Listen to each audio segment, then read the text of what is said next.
All right, students of Mrs. Ethington's 8th grade social studies class, here is a quick recap of the hand signals that we learned to help you to remember the Bill of Rights. All right, so number one, you use your first finger, and we're talking about, with the First Amendment, the freedom of rapps, R-A-P-P-S. So that is R, religion, so you point to God. A, assembly, so it's like you're gathering everybody together. P, which is petition, you're petitioning your government, telling them you don't like what they're doing, and that's okay. The other P is press, freedom of press, so it's like you're writing something that you're going to publish. And then the last one is freedom of speech, so raps, all with one finger. All right, the Second Amendment, you use two fingers to make a gun, because the Second Amendment is the right to bear arms, the right to have weapons.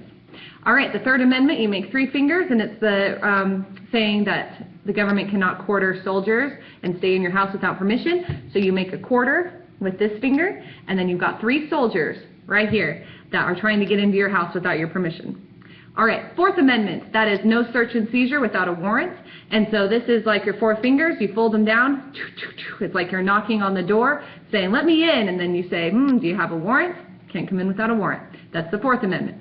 Fifth Amendment, five fingers like this. Now that is, among other things, the right to remain silent. All right, so you use those five fingers to cover your mouth for the right to remain silent. You do not have to testify against yourself in court.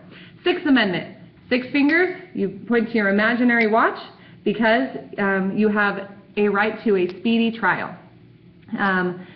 And so they can't hold you in jail before holding you in court. They can't hold you in jail for like 20 years before taking you to court. All right, the next one is the Seventh Amendment. So we've got you, we've got the judge, and we've got your jury, because in the Seventh Amendment you have a right to a trial by jury, among other things.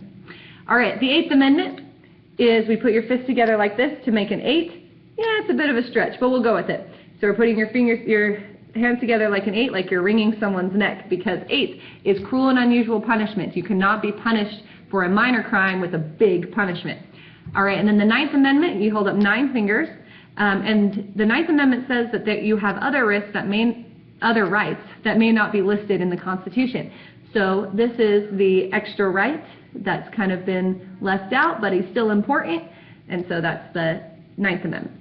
10th Amendment, you've got all 10 fingers, because the federal government, if the right is not listed in the Constitution, then that means not my problem, it's not the federal government's problem. Instead, it goes to the states or the people, and they get to decide what to do about that right. Okay, so make sure you watch this and you remember all your rights so that you can do awesome on your upcoming quizzes.